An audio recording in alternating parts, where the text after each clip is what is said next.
Brought to you by Tic Tacs, great flavor. Hello everyone, and welcome to the Consumerist, the show where I talk about shady business practices and shitty products. The Canadian version of Amazon was found guilty of deceiving their customers into believing that the prices listed on their website were lower than the general market price. As such, they have to pay a fine of $1.1 million to the Competition Bureau, which seems like pocket change to Amazon because it is. Amazon also says they relied on their suppliers to provide them with the list prices, which I guess absolves them of any wrongdoing whatsoever. I think the best part about this story is that this investigation took 2 years to complete, which means Amazon has been deceiving customers for at least that length of time. As of today, Amazon officials have not made a statement regarding this debacle. I have contacted Amazon personally to see if they would respond to an invitation for an interview for this video.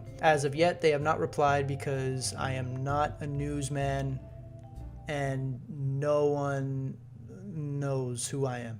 I use Amazon a lot, mostly for the purchase of consumer electronic goods, such as microphone and computer monitor. I've also bought some books on Amazon from third-party sellers, mind, because the shipping for books is outrageous. It's almost $7 per book, which doesn't make any fucking sense to me.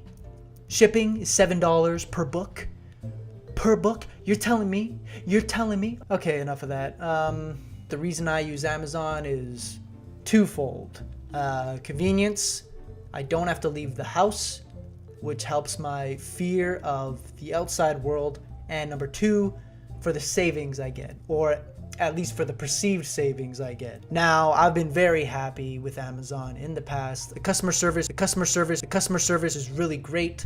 I haven't had much to complain about, but it's kind of disconcerting to see, oh man, I love that word. It's kind of disconcerting to see that Amazon made no attempts to communicate any of this to the general public in the 2 years that it was happening. And I'm sure they're more than happy to scrape the bottom of their couches to find the money to pay for this fine. I think it just goes to show that big business rules the world and that corporations can get away with everything and that we need to have sanctions against, and that we have to make sure that this doesn't happen again. This is just business. If a company can afford to pay a fine and continue their shitty business practices, then they're gonna do it. That's just the way it is, but I still think it's pretty shitty.